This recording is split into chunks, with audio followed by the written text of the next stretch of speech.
Welcome back to the Run to Remember Memorial Marathon podcast. I'm your host, Kristen Fairs, joined alongside race director Carrie Watkins. Today, we're talking all things security, both during your training and on race weekend.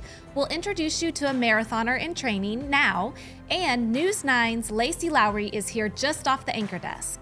The 2024 OKC Memorial Marathon takes place the weekend of April 26th through the 28th. Visit okcmarathon.com and sign up to run or volunteer. All right, Carrie, here we are again. Oh my gosh, here we are in Griffin Studios, downtown Oklahoma City. Yes. So grateful to be with you this morning, and just want to remind everybody this is a big weekend. The last weekend in April is a big weekend in Oklahoma City. If you're coming to Oklahoma City, if you want to stay downtown, now is the time to get your hotel room of choice, because the closer we get, the harder they're going to be to get. Right. It's going to be an exciting weekend. We've got the Olympic trials weekend on the river. We've got the Arts Festival. Thunder playoff, but we're hoping that they're not playing here. away because they're in the top four. Yes. But it's day to day, and Right. we're all in for the Thunder, so we want to make sure they're stay at the top of the heap. So we'll just keep working at it. But if you want a hotel room, go to our website or visit OKC and get the room of your choice. Yes. Okay, so Carrie, also, while we're kind of talking about the weekend and the race, we just want to remind people that we are a Boston qualifier. We're a Boston qualifier and also a part of the Abbott World Majors Wanda age group rankings, which what that means is it allows our runners to qualify for other races by their times and their age. Yes. And it puts you in some of the top races in the country. And the Boston qualifier, they run obviously earlier in April, but it's always fun to see people qualify for Boston through the Oklahoma City Memorial Marathon. Right. Well, and it's fun to follow them along as they run Boston, too. Chris Fleming, our marathon chairman from our board, he is running Boston this year, and he qualified. He actually didn't qualify in Oklahoma City, but he ran Oklahoma City, always does. But there'll be a good group. I bet there's probably 100 or so folks from Oklahoma City who will run Boston. Yeah. So it's a good contingent every year. And we're also starting to follow a handful of runners that are training for the marathon. You'll hear from them throughout the next few weeks. As they're working toward the marathon, they'll share tips of things they do right, things they may have questions on, or asking for input. So it's going to be a lot of fun. Tune in and make sure you subscribe to the podcast each week. Yeah, that'll be fun. And so first person we're going to hear from is Bennett Brinkman, who is an education reporter with NonDoc, which is a nonprofit media organization, and he is training for the marathon. So he's going to share a little bit about your training so far. Yeah, it's just getting started. I really kind of officially started last week. My goal this year, I ran the marathon last year, and it was my first time, kind of just did it to do it. This year, I'd like to try to make sure that I'm running and cross-training a little bit more, because I think that will help me this time around. How'd it go last year? It went well. So you ran the whole thing, 26.2. The whole thing. I was doing really well for the first 16 miles. My last 10, I was not doing so well. And so that was a learning experience for me, kind of realizing, I'd heard marathoners talk about how, you feel great for the first 3 quarters, and then the last quarter is tough. And yeah, I can say that does happen. So you're going to add cross training in this year. What kind of cross training will you do? Swimming. I got a membership at the Y. Oh, very good. That's one we don't hear of That's so much. awesome. I feel like we hear a lot of biking, but swimming is so much easier on your joints. Yeah, that was my thoughts too. I wanted something that was a little bit easier and something that was going to maybe help improve like lung capacity and that kind of thing. That's super idea. That's a great idea. And there's no better place than the Y. So tell us about things you learned that you wish you'd done better last year. So in addition to the cross training, I really kind of went in blind to the whole nutrition side of things and energy during the run. Because up to that point, up until I started training, I had never run farther than a half marathon. And a half marathon you can kind of just do, and you got to train a little bit, but you can kind of just gut it out if you need to. The marathon requires some more scientific thinking, I would say, trying to figure out when you want to eat your energy pods that you carry with you and things like that. And I had never done that before. So I kind of figured out a little bit about what works for me. I'd try to, chew on something every 2 miles once I hit, mile 8 to 10. And that I think worked for me. But again, the way I kind of struggled my last 10 last year, I might need to do some more research. Yes, we've had a nutritionist on both seasons of the podcast so far, and their one thing, if they could leave you with one piece of advice, is that you try nothing new with nutrition on race day. Yes, yes. That part of your training is to practice that, what you're going to eat, when you're going to eat it, and just find digestion and all that. find what works for you. Yeah. Are you training solo, or are you training as part of a training group? Part of a group. I've done last year I did the Red Coyote group. They do group runs on Sunday mornings and Tuesday evenings. So I'm signed up for that again. Great. And so I'll be doing that, and then they give you workouts kind of to do during the week Right. too. There are pace, and my daughter's running the half, and I got a couple of pictures of her training this week, and it really is important to start jumping in. I mean, this is the time you need to jump in for the half or the full, and you don't want to undertrain, right? No, and you don't want to overtrain. That's Right. that's the That's the hard fine part balance. is that you've got to find just the right amount. Right. Yeah. Yeah. So, how was the course last year? It was cool. It was I really enjoyed it. I got some tips from the Red Coyote people who had done it before, kind of because they train. They're also our pace runners, so Yes, a yeah. lot of Red Coyote folks out there. And when they do their long runs on Sunday mornings, they try to run at least part of the course each time, just so you kind of get a feel for it. Right. So I got some tips about how once you get like north of 63rd on Classen, that's kind of like where you maybe start to struggle because the first time that like there aren't so many people cheering Right. you on.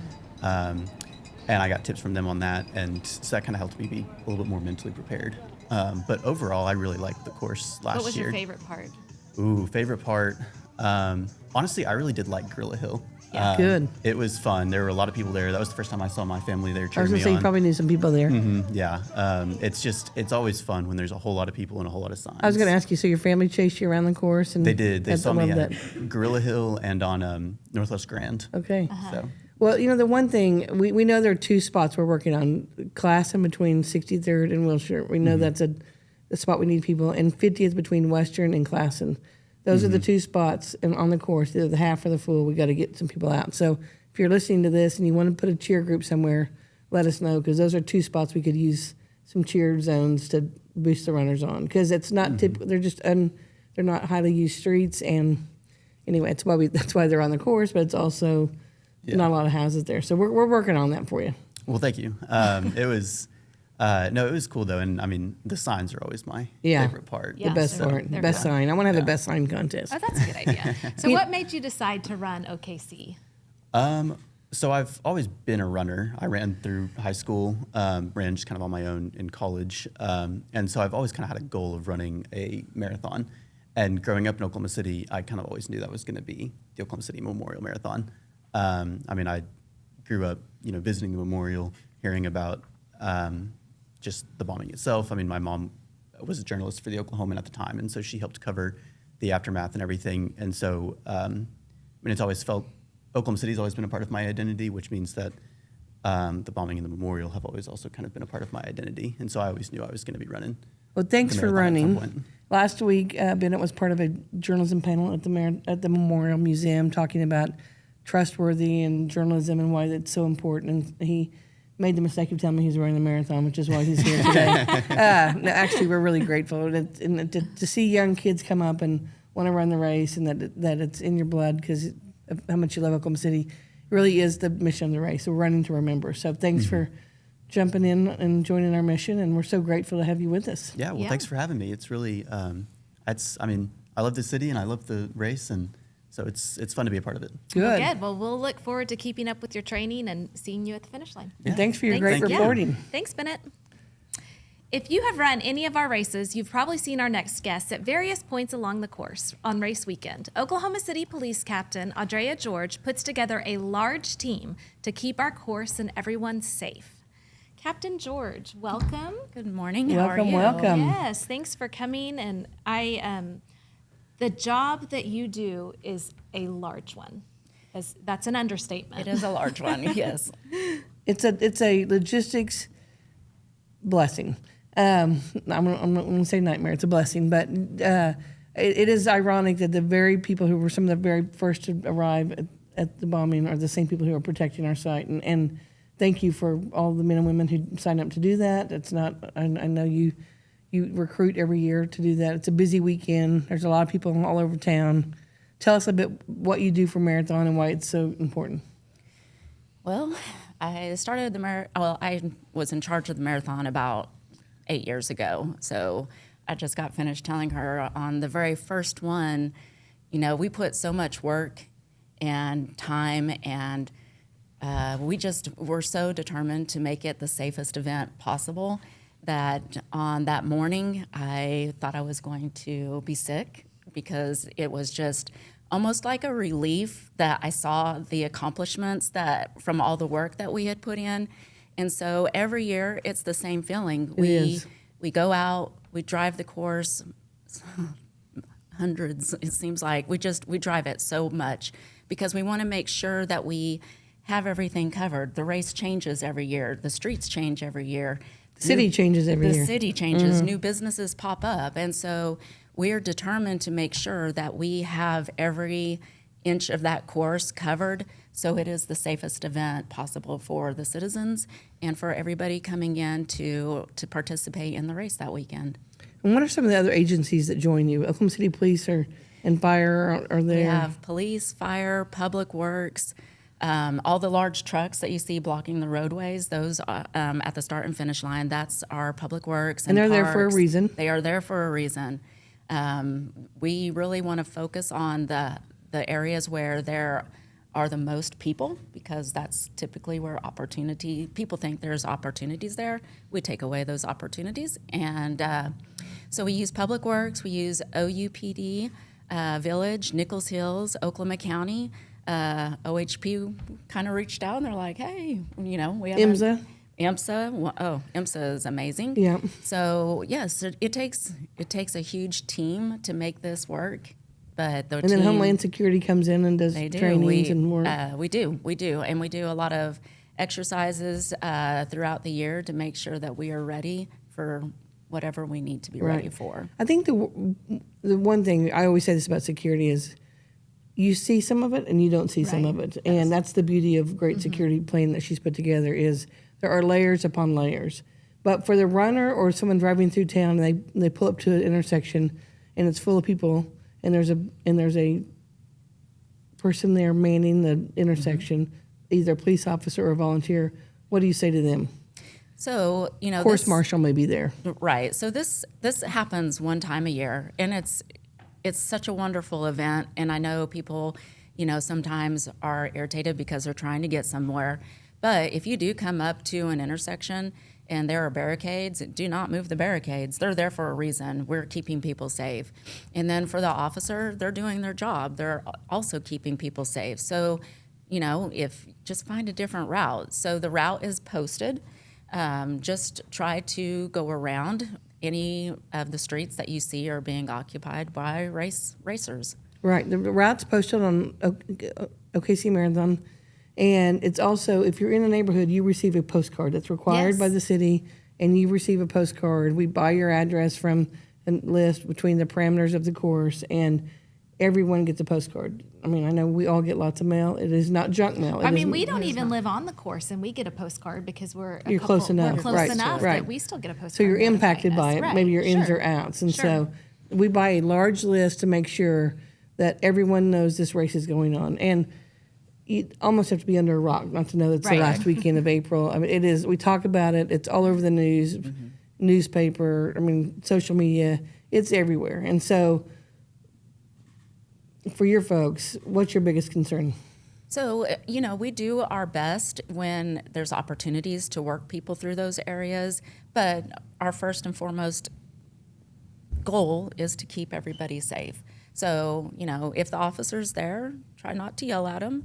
But we do, they're doing a job, and they're doing it to the best of their abilities with what they're also being handed. Right. So, just take the opportunity you can talk to them. They can, tell you where you can go to get around it. But the biggest thing is just know everybody's there doing a job. Even the course marshals, a couple of course marshals along the way told me that they were getting yelled at. They're volunteers. They are just there trying to also make the race a success. What's your favorite part of the race? Oh, geez. There are so many great parts of the race. I mean, you go. You see it all. I see it all. You see everything. So, and everybody is so giving. I mean, they're trying to give us food. They're having cookouts. They're having mimosas. You Of course, can't do I that. can't do and that. drive and carry a gun. That would be frowned upon. But I mean, pretty much anywhere on that course, there are friendly faces. People are out there just having a good time, cooking. You see neighborhood parties, bouncy houses. There's really no favorite place for me because You love it really all. the majority of the route is covered by really, really great people. It really is the Oklahoma Standard at the best day, I think. It is. It's such a great day in OKC. Now, Captain George, I'd like to shift gears. We've kind of talked about race day security, and I'd like to talk about some security for people out training and running, and what should people be aware of, and just good advice for people running. So there are so many running groups out there. So my first advice would be to run with somebody. They have training schedules. So first and foremost, if you can, run with someone. But if you can't run with someone, I would say make sure you have your phone with you, wear reflective clothing, at least tell somebody that you're going out to run, and maybe tell them, what route is your favorite route to take, so that if there is a problem, they know where to look for you. But great advice. I would 100%, if you can, run with somebody at all times. Anything specific for female runners that's been a target at some point? Well, I mean, the same thing goes. Just know your surroundings. Pay attention, for one. Try to run on areas that are busier. Don't go through back neighborhoods or things of that nature. But I would just say 100%. Pay attention to your surroundings, have a way to contact people, and make sure people know where you're going. It's great advice. Yeah. We all three of us, Captain George and I, were talking before we came on this morning. We both have college daughters who run. You have a college daughter who runs. That sometimes that's an age group that thinks they're invincible. 100%. Yes. And they think they know more than us. Right. For sure. At least mine does. So Madeline, Caroline, if you're listening, your daughter, she's listening. Sarah. Yes. Great kids, but they know a lot. Sure. Well, first of all, let me just say we couldn't do this race without Oklahoma City Police, and Audrea's great. She's been really, she's on my speed dial, and she usually answers, and so I'm really grateful for all she does and all the men and women of the police department, what they do to contribute. And they're up late Saturday doing usually other things around town, and they're up early Sunday doing this race. I cannot imagine the load of this weekend on you and the big whole weekend. It'll be a department. nice relief once it's Yeah, over. probably a Praying big for good celebration. weather Yes. and everything to go as planned. Absolutely. Well, thank you. Thanks for all that you do to keep us safe, and thanks for the advice on keeping us safe as we're training. No problem. Absolutely. Thank you. The Chickasaw Nation has sponsored the marathon in numerous ways through the past several years, always making a difference. This year, we are excited to welcome the Chickasaw Nation as the marathon's presenting relay sponsor. The Chickasaw Nation supports this memorial and what it represents. This memorial needs your financial support. It's a private institution. It's one that we as Oklahomans can rely upon to help us remember this terrible event that occurred in 1995. The Chickasaw Nation supports it. It's important, but all of us as Oklahomans should do the very same. News 9 is trying something new this week. Near the close of their 9 a.m. program, they will dip into our studio and bring viewers a live look at our podcast recording. And just off the anchor desk, anchor Lacie Lowry is joining us here on the marathon desk. I ran over you guys. All right, in those heels. In Where the are your, heels. where are She's your got on running some shoes? sparkly I know. heels. I Yep. got to bring a change of shoes next time. What a great idea. I think it's so fun. I think it gives the behind the scenes look that viewers love. Right. Well, thanks for that. Thanks for talking everybody into Well, it. what saying You got yes. some pull around here. Oh man, I just thought it was a neat way to feature what you guys are doing. Well, last year was your first year covering the marathon.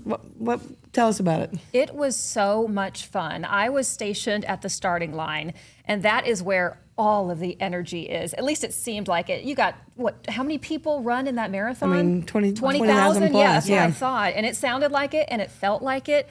People were so excited. They were coming up. They were high-fiving us. They were saying, thanks for being here. And I'm saying, thanks for running in this. It's amazing.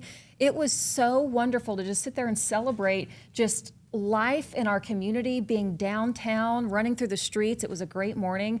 I loved it. I was on cloud 9 the entire time. Then did you get off first, or did you have to go somewhere else? I hung out for a while, and actually it takes a while for that whole Oh group, yeah, that 30 mass minutes, of 30 people. minutes or more. Yeah. And so we just sat there. I think I gave out like 2,000 high fives. I love that. And it was the coolest part, and it just kept going. That mass of people. That's so fun. Yeah, Yeah. the energy at the start line it's contagious and it's special.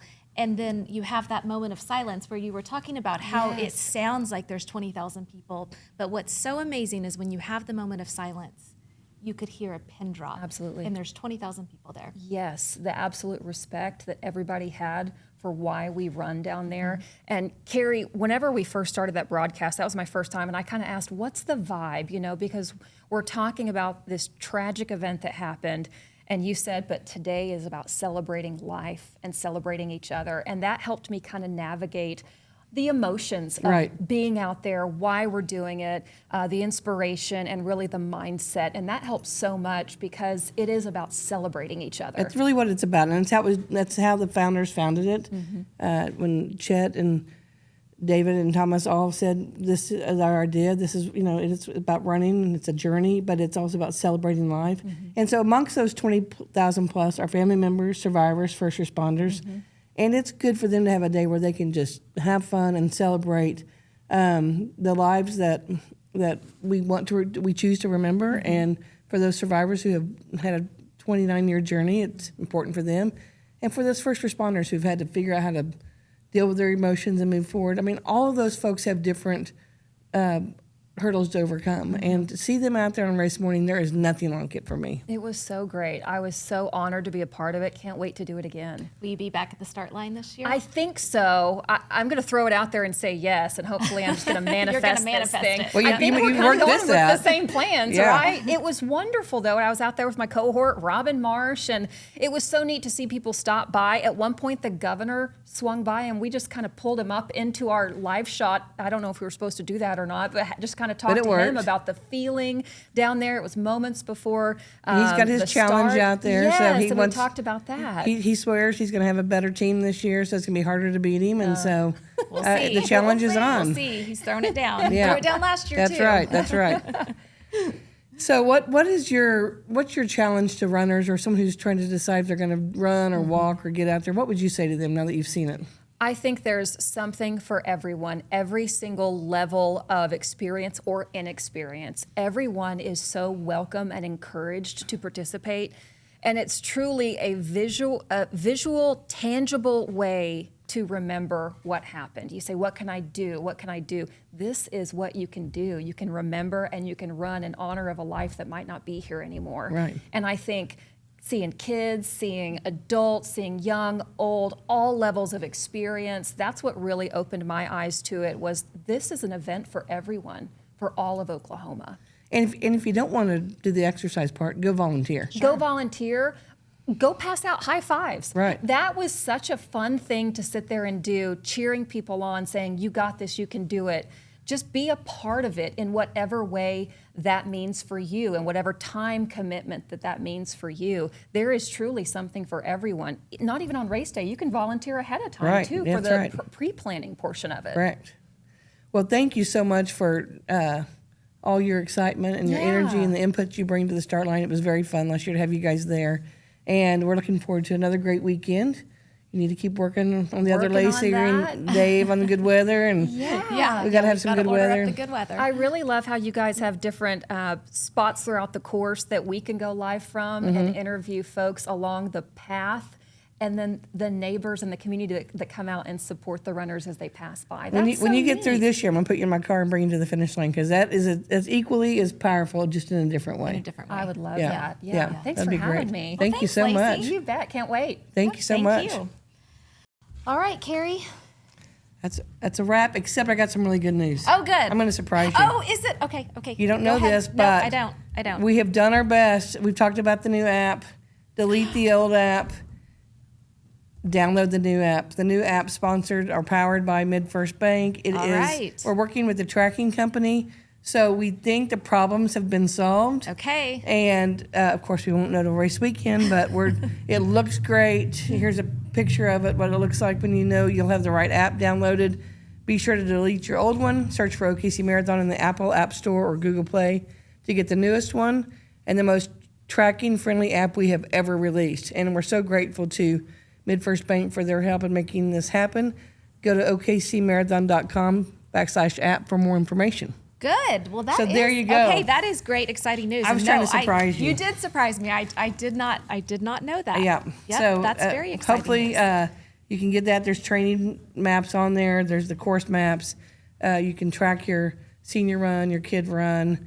All of our information will be pushed out that way. So it's really a great way to get all the information. And here comes February, and here came the new app. So we're really Yes. grateful. And we've had some good weather days. My gosh. I cannot tell you how many people I've seen out running that you just know are Those training. 17 days or whatever it was, 14 days, it's about like 75 days. Yes. I left town and came back, and it was gorgeous. And so I should have left town earlier, I've decided. But it was so nice this week. I just hope it continues. A little bit of rain's fine, but Right. we hope the cold is really I behind hope us. so too. I hope people are out and pounding the pavement, Getting and ready. enjoying the nice weather and Yeah. the training. And Find a training group and get engaged, and you will not regret it, right? No. Yep, you will not. Well, that's a wrap on this episode of the Run to Remember Memorial Marathon podcast. The Memorial Marathon takes place the weekend of April 26th through the 28th. If you're already signed up, ask a friend or family member if they'd like to join you. Or you can volunteer on Marathon Weekend. Visit okcmarathon.com and follow the Oklahoma City Memorial Marathon on Facebook, Instagram, and TikTok for the latest updates.